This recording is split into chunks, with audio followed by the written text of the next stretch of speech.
ఓం మహాగణాధిపతయే నమః. ఓం గురుభ్యో నమః. ఓం శ్రీమాత్రే నమః. అరుణాం కరుణాతరంగితాక్షీం ధృతపాశాంకుశపుష్పబాణచాపాం అనిమాదిభిరావృతాం మయూకైః అహమిత్యేవ విభావయే భవానీం. శ్రీమాత్రే నమః. ప్రేక్షకులకి ఆ లలితాంబిక అమ్మవారి యొక్క అనుగ్రహం పరిపూర్ణంగా కలగాలని మనస్ఫూర్తిగా కోరుకుంటూ, మనకి ఉగాది నుంచే కొత్త సంవత్సర ఫలితాలు చూస్తాం. అయితే చాలామంది చేస్తున్న రిక్వెస్ట్ ఏంటంటే, సార్ మేము కొత్త సంవత్సరంలో ఏదైతే ప్లానింగ్ ఉంటుందో మేము ఈ సంవత్సరం అసలు ఏమేం చేయాలి, వేటికి బలం ఉంది, వేటికి బలం లేదు, గృహయోగానికి అనుకోండి, లేనట్లయితే వివాహానికి అనుకోండి, ఇన్వెస్ట్మెంట్స్కి అనుకోండి, అసలు గోచారంలో వాటి యొక్క బలాబలాలు ఎలా ఉన్నాయని తెలుసుకుందాం అనుకుంటున్నాం. బికాజ్ ఆఫ్ మాకు కొత్త సంవత్సరం అనేటువంటిది మీరు అన్నట్టుగా ఉగాది అయినప్పటికీ కూడా జనవరి నుంచి మనం మామూలుగా ఆంగ్ల సంవత్సరం చూసుకుంటాం కదా క్యాలెండర్లో ఇటువంటి విషయాలు అందరూ రిక్వెస్ట్ చేయడం వల్ల ఈ సంవత్సరం అనేటువంటి చెప్పడం జరుగుతుంది. బట్ మనది మాత్రం ఉగాదే, గుర్తుపెట్టుకోండి.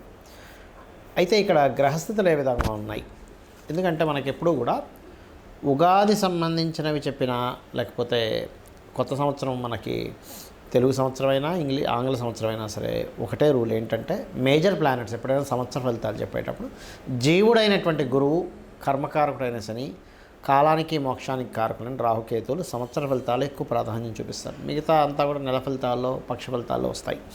అయితే ఇక్కడ కనుక మనం చూసుకున్నట్లయితే గురువు మిథున రాశిలో ఉంటూ మీకు 6వ నెల నుంచి కర్కాటక రాశిలోకి వెళ్తున్నాడు, జీవకారకుడు గురువు.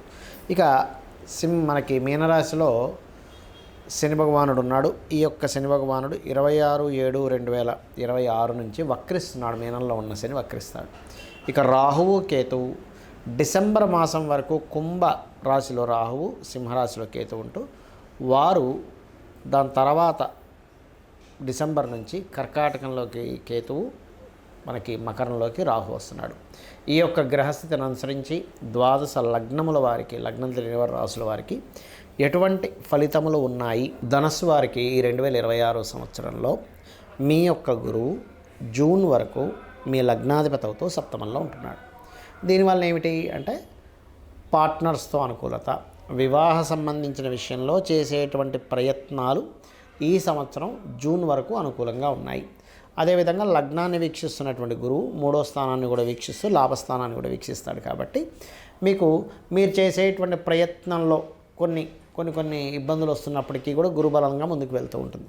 అయితే మీరు చేసే ఏ ప్రయత్నమైనా కాస్త ముందుకు కదలాలి అంటే మీరు చేయవలసింది ఏమిటంటే, నవగ్రహాలలో శని, రాహుకేతు గుర్తుపెట్టుకోండి, ఈ 3 గ్రహాల దగ్గర దీపారాధన చేయండి. ఎందుకంటే ఇక్కడ చాలామంది ఏంటంటే, ధనుసు లగ్నం వారికి లేదా ధనుసు రాశి వారికి చతుర్థ భావంలో శని ఉన్నాడు కదా, మరి అర్ధాష్టమ శని కదండి, మరి మీ పరిస్థితి మాకేంటి పరిస్థితి అని అడుగుతూ ఉంటారు. కాబట్టి ఈ యొక్క అంశంలో ఈ జాగ్రత్త ఖచ్చితంగా తీసుకోండి. అలాగే మరొక విషయం ఏంటంటే, ఇక్కడ గమనించినట్లయితే కాస్త లాంగ్ జర్నీస్ వెళ్ళడం, మరియు 9వ స్థానంలో కేతు ఉన్నందుకు పుణ్యక్షేత్ర దర్శనాలు చేస్తారు. గుర్తుపెట్టుకోండి, పుణ్యక్షేత్ర దర్శనాలకు వెళ్ళడం అనేటువంటిది చాలా చాలా చాలా స్పష్టంగా గోచరిస్తుంది. అలాగే మరొక విషయం ఏంటంటే, ఇక్కడ మరి ఈ సప్తమ స్థానంలో ఉన్నప్పుడు చేసే ప్రయత్నాలు, చేసేటువంటి బిజినెస్లో, వ్యాపార రంగాల్లో కొంతవరకు లాభం ఇస్తున్నాడు. మరి అష్టమంలోకి వెళ్ళిపోతాడు కదా, ఏమి టెన్షన్ పడకండి. అష్టమంలో గురువు వెళ్ళినా అక్కడ 2వ స్థానాన్ని చూస్తాడు, ధనస్థానాన్ని చూస్తాడు. కాబట్టి ధనపరమైనటువంటి విషయంలో అనుకూలతని ఇచ్చి తీరుతాడు. ఇక్కడ ఆయనకి ఏమి టెన్షన్ లేదు. కాకపోతే కాస్త కేతువు 9వ స్థానంలో ఉన్నందుకు లాంగ్ జర్నీస్ వెళ్ళేటప్పుడు, పుణ్యక్షేత్రాలు వెళ్ళి అనుకోని ఒక లీలలు అనుకోండి, కొన్ని దర్శనాలు చక్కగా కలగడం అనేది ఇస్తాడు. కానీ కొంచెం మీరు ఏదైనా పెద్ద మొత్తంలో దాని మనీ ట్రాన్స్ఫర్ చేసేటప్పుడు ఇటువంటి విషయాల్లో కొన్ని ఆటంకాలు కూడా కలిగింపజేస్తూ ఉంటాడు. అయితే ఇక్కడ ఎప్పుడైతే శని భగవాను 4లో ఉన్నాడో, మీరు అర్ధాష్టమ శని అని చెప్పి భయపడకండి. ఇక్కడ మీరు చెయ్యని దానికి నింద అనుభవిస్తారా, ఏదైనా ఒక పని విషయంలో జాగ్రత్తగా ఉండండి. ఎందుకంటే మనం ఎంత జాగ్రత్తగా ఉన్నా నిందలు అనుభవిస్తుంటాం. దానికని మీరు ఏం చేస్తారంటే, ఈ శివాలయాల్లో నూనెను దానంగా ఇవ్వడం, గోశాలకు వెళ్ళి గోవులకి బెల్లము తినిపించడం, అలాగే మాతృమూర్తికి సేవ చేయండి. ఎందుకంటే 4వ స్థానంలో శని చేసేటప్పుడు ఏంటంటే, మాతృమూర్తికి సేవ చేయాలంటే ఆవిడకి ఏమైనా కాళ్ళు నొప్పులు ఉన్నాయా, ఆవిడ ఏదైనా చేసుకోలేకపోతుందా, ఒక్కోసారి ఎలా ఉంటుందంటే వాళ్ళకు 50-60 ఇయర్స్ వచ్చేస్తాయి, ఇంట్లో ఇంకా వివాహం కానటువంటి పిల్లవాడు ఉంటాడు, ఇంటి పనులను ఆవిడే చేసుకోవాలి, పని వాళ్ళు దొరకరు. అలాంటప్పుడు మనమైనా కనీసం వెళ్ళి హెల్ప్ చేయగలగాలి వాళ్ళకి. అర్ధాష్టమ శని నడిచేటప్పుడు అప్పుడు ఏమవుతుందంటే, అర్ధాష్టమ శని యొక్క ప్రభావం మాతృకి ఎప్పుడైతే అంటే మన తల్లిగారికి ఎప్పుడైతే సేవ చేస్తామో, జగతపితరవు వందే పార్వతీ పరమేశ్వరం ఎలా అంటామో, అదే పార్వతీ పరమేశ్వరులు మనకి గణపతి యొక్క సంబంధించిన లీలలో చెప్పారు. ఏంటి, ఈ అమ్మా నాన్నే పార్వతీ పరమేశ్వరులుగా వస్తుంటారు. తల్లి తండ్రి సేవ చేసుకోవడమే దేవతా సేవ చేసుకున్నంత గొప్పదని. కాబట్టి ఏంటంటే అప్పుడు శని భగవానుడు శాంతించి మీకు ఎటువంటి ఇబ్బంది కలగకుండా ఆయన అనుగ్రహిస్తాడు. ఇక మీరు చేయవలసిన దేవతారాధన కూడా లక్ష్మీ నరసింహస్వామి యొక్క ఆరాధన చేయండి. అంటే మనం జాతకం చూపించుకున్నప్పుడు అసలు ముఖ్యంగా చూసుకోవాల్సింది ఏమిటంటే టైమింగ్. అసలు మీరు ఏ సమయంలో మీ లైఫ్లో మెయిన్ టర్నింగ్ పాయింట్స్ ఏవైతే ఉంటాయో వాటి గురించి తీసుకోవాల్సిన నిర్ణయాలన్నీ కూడా చాలా స్పష్టంగా జ్యోతిషశాస్త్రంలో చెప్పబడుతుంది. దీనికి మరి ఏమిటి ప్రామాణికం అంటే ఒక జాతకం తీసుకున్నప్పుడు పాస్ట్ జరిగినటువంటివి కొన్ని చెప్తాం, వాళ్ళ ఇంట్లో వాళ్ళ గురించి చెప్తాం. ఎందుకంటే అప్పటి వరకు ఆ వ్యక్తిని చూడలేదు, వాళ్ళ ఇంట్లో వాళ్ళ గురించి తెలియదు, కానీ ఎలా చెప్తారంటే దాన్ని జ్యోతిషశాస్త్రం అంటారు. అయితే మరి ఏమేమి కావాలి మనకి ఇక్కడ ఒక జాతకం చూసి చెప్పడానికి? నేము, డేటు, టైము, ప్లేసు సరిపోతాయి, పర్ఫెక్ట్గా ఉండాలి ఇవి తీసుకున్నప్పుడు మరి ఏమిటి ఉపయోగము? ఎందుకంటే జాతకం వల్ల ఏమిటి ఉపయోగం చాలామందికి సందేహాలు ఉన్నాయి. ఇప్పుడు మీరు స్ట్రెంగ్త్గా ఉండాలి, లైఫ్లో చాలా స్ట్రాంగ్ అవ్వాలి. లగ్నము పాడైతే మనిషి స్ట్రాంగ్ ఉండడు. ఒక్కోసారి పాపగ్రహ సంబంధాలు, పాప ఫలితాలు ఇచ్చే సంబంధాలు ఉన్నప్పుడు మరీ విపరీతమైన స్ట్రాంగ్ కూడా అవుతాడు. బట్ ఎందుకు అలా ఉందని చెప్పేది మీ లగ్నం చెప్తే. చాలామంది చూడండి, ఎంతో కష్టపడుతున్నానండి, నాకు డబ్బులు రావట్లేదు, ధన సంబంధించిన విషయంలో చాలా ఇబ్బంది పడుతున్నాను, నాకేమిటి అని ఇబ్బంది పడుతూ ఉంటారు. అటువంటి అప్పుడు మీరు మీ ధనాధిపతి ఎక్కడున్నాడు, 12 లగ్నాల్లో ధనాధిపతి ఎవరు, ఎక్కడున్నారు, మీకు అసలు ధనయోగం కలిగించేటువంటి వృత్తులేమిటి, వ్యాపారాలు ఏమిటి అనేటువంటిది మీ సెకండ్ లార్డ్ చెప్తాడు. అందుకని మీ ధనాధిపతి ఎవరో తెలుసుకోవాలి. దానికోసం జ్యోతిషశాస్త్రాన్ని మీరు తెలుసుకోవాలి. అలాగే ఒక్కొక్కసారి ఏమవుతుంటుందంటే మనం ప్రయత్నం చేస్తుంటాము, కానీ ఎన్ని ప్రయత్నాలు ఎంత నిజాయితీగా ఎంత ధర్మబద్ధంగా ఉన్నా మన ప్రయత్నం సక్సెస్ అవ్వదు. అర్థం కాదు ఏమిటి అసలు దేవుడు ఉన్నాడా లేడా, నేను ఆలయానికి వెళ్ళానండి అంటే. ఇక్కడ నేను అనేది ఏంటంటే, నేను చిన్న ఎగ్జాంపుల్ చెప్తాను.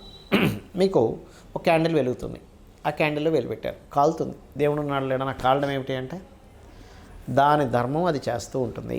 అగ్ని యొక్క ధర్మాన్ని అగ్ని పాటిస్తూ ఉంటుంది. మీరు క్యాండిల్లో వెలిపెట్టి అయ్యో నాకు కాలిపోయింది, దేవుడు ఉన్నాడు లేడా అనుకుంటే ఇది ఎలా ఉంటుందంటే షేర్ మార్కెట్ మీకు పనికి రాదు అని అనుకున్నాం. వెళ్ళి షేర్ మార్కెట్లో డబ్బులు పెట్టాం, పోయింది. నాకు దేవుడే ఉంటే నాకు షేర్ మార్కెట్లో డబ్బులు ఇవ్వాలంటే మీకు కర్మ బట్టి వస్తుంది. అది మీకు షేర్ మార్కెట్లో డబ్బులు రావాలంటే మీ జన్మజాతకంలో షేర్ మార్కెట్ మూలంగా డబ్బులు వస్తే ఉండే యోగం ఉంటే అందులోనే డబ్బులు వస్తాయి, వేరే దాంట్లో డబ్బులు రావు, గుర్తుపెట్టుకోండి. లేదంటే స్కూల్స్, కాలేజ్, టీచింగ్ ద్వారాలో అప్పుడు గురువు ఇస్తాడు. మెడికల్ రంగాల్లో రవి ఇస్తాడు. మానసిక సంబంధించిన ఫుడ్ రిలేటెడ్ చంద్రుడు ఇస్తాడు. ఇలా ఒక్కొక్క దానికి ఒక్కొక్కటి ఉంటుందనే విషయం మీరు అర్థం చేసుకోవాలి.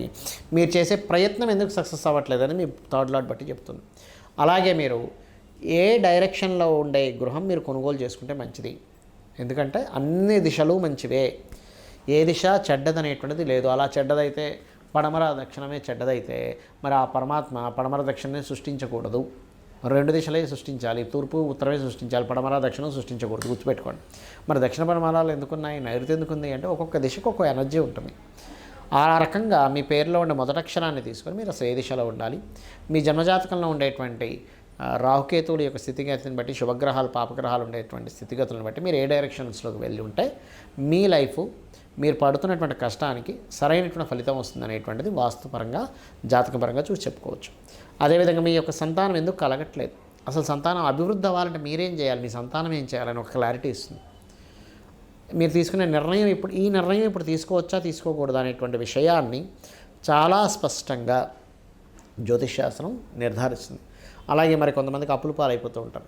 అసలు ఎటువంటి వాటి మూలంగా అప్పుల పాలవుతారు? బిజినెస్ వల్ల అవుతారా, ఫ్రెండ్స్తో లగ్జరీగా వెళ్ళడం వల్ల అవుతారా, లేనట్లయితే పర్టికులర్గా మీరు గమనిస్తే కనుక ఒక్కొక్కసారి ఎవరికో డబ్బులు ఇస్తారు, అప్పు చేసి వాళ్ళు ఏదో గవర్నమెంట్ జాబ్ ఇప్పిస్తారనో అలాంటి వాటి వల్ల అవుతారా అనేది చాలా స్పష్టంగా ఉంటుంది.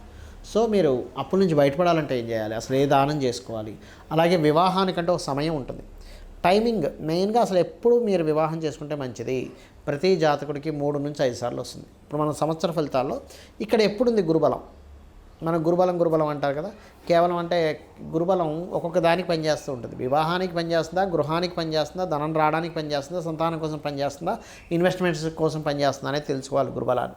ఆ రకంగా వివాహ సమయం ఎటువంటి మీ పర్సనల్ చార్ట్ చూస్తే ఎలాంటి అమ్మాయి వస్తుంది, అమ్మాయి ఏమైనా హెల్త్ ఇష్యూస్గా ఉంటుందా, లేకపోతే అబ్బాయి కావచ్చు అమ్మాయి కావచ్చు, వాళ్ళ యొక్క తత్వం ఏంటి, వాళ్ళ యొక్క మొండితనం ఏమిటి, వాళ్ళ అతమంచితనాలు ఏమిటి, అవన్నీ కూడా తెలుస్తాయి. అలాగే మీకు లైఫ్లో జరిగేటువంటి అన్ఎక్స్పెక్టెడ్ థింగ్స్ అష్టమ భావం ద్వారా హైయర్ ఎడ్యుకేషన్ భావం ద్వారా, మీ ఉపాసన సంబంధించింది కూడా పంచమ నవమాల ద్వారా మీ వృత్తిలో ఎందుకు రాణించలేకపోతున్నారు? ఇంత కష్టపడ్డా, ఎంతో టాలెంట్ చూపిస్తున్నా పై అధికారులు మిమ్మల్ని తొక్కేందుకు పెట్టేస్తున్నారు? అసలు ఏం చేసుకోవాలి? ఎందుకంటే నిజాయితీగా ఉంటూ ఎంతో పని చేస్తున్నారు, అసలు ఎందుకు ఇలా తొక్కి పెట్టేయడం, ఎందుకు మనల్ని పైకి రానికుండా చేస్తున్నారు అనేటువంటివి కూడా మీ యొక్క జన్మజాతకంలో ఉంటాయి. అలాగే మీ వ్యాపారాలు, మీరు విదేశాలకు వెళ్ళాలా వద్దా, అసలు ఎప్పుడు ఇన్వెస్ట్మెంట్ చేయాలి, మీ 12వ స్థానం ఏదైతే ఉందో అది యాక్టివ్గా పాజిటివ్ ట్రిగర్ ఇచ్చేటప్పుడు మీరు ఇన్వెస్ట్మెంట్ చేయడం వల్ల మీకు డబ్బులు వస్తాయి. అది నెగిటివ్ ట్రిగర్ ఇస్తుంది, నిమిత్తాలన్నీ కొంచెం డిఫరెంట్గా కనిపిస్తున్నాయి. అప్పుడు ఏమవుతుంది, మీరు చేసే ప్రతి రూపాయి కూడా అది డెడ్ ఇన్వెస్ట్మెంట్ అవుతుంది. దానివల్ల మీకు రూపాయి కూడా రాదు, గుర్తుపెట్టుకోండి. అది దాన్ని డెడ్ ఇన్వెస్ట్మెంట్ అంటారు. ఆ రకంగా అసలు మీకు డెడ్ ఇన్వెస్ట్మెంట్ అయ్యే టైం నడుస్తుందా, ఒక రూపాయికి ఇంకో రూపాయి వచ్చే సమయం నడుస్తుంది? ఎందుకంటే మీరు ఎంతో కష్టపడి రూపాయి దాచుకొని దాన్ని తీసుకెళ్ళి ఇంకో దగ్గర ఎక్కడో ఇన్వెస్ట్మెంట్ చేస్తారు, గోల్డ్లోనో, సిల్వర్లోనో, ల్యాండ్లోనో, గృహంలోనో. ఆ సమయంలో అదేమవుతుందంటే, ఏమిటండి ల్యాండ్లో మంచిదే కదా అంటే అందుకోసం మీరు ఫ్రాడ్ ల్యాండ్ కొనుక్కోవచ్చు, లేదా గొడవలు జరిగేటువంటి సంబంధించిన ల్యాండ్ తీసుకోవచ్చు, చెప్పలేం కదా. కాబట్టి ఈ యొక్క అంశంలో మీరు ముఖ్యంగా జ్యోతిష్శాస్త్రపరంగా ఇవి తెలుసుకొని మీరు కనుక అడుగు వేసినట్లయితే మీ కష్టానికి తగ్గ ఫలితము, అమ్మవారి అనుగ్రహం, మీరు ఎటువంటి పని చేస్తున్నా అమ్మవారిని తలుచుకొని మీరు పనిని ప్రారంభించండి, ఆ మహాగణపతిని తలుచుకొని ప్రారంభించండి.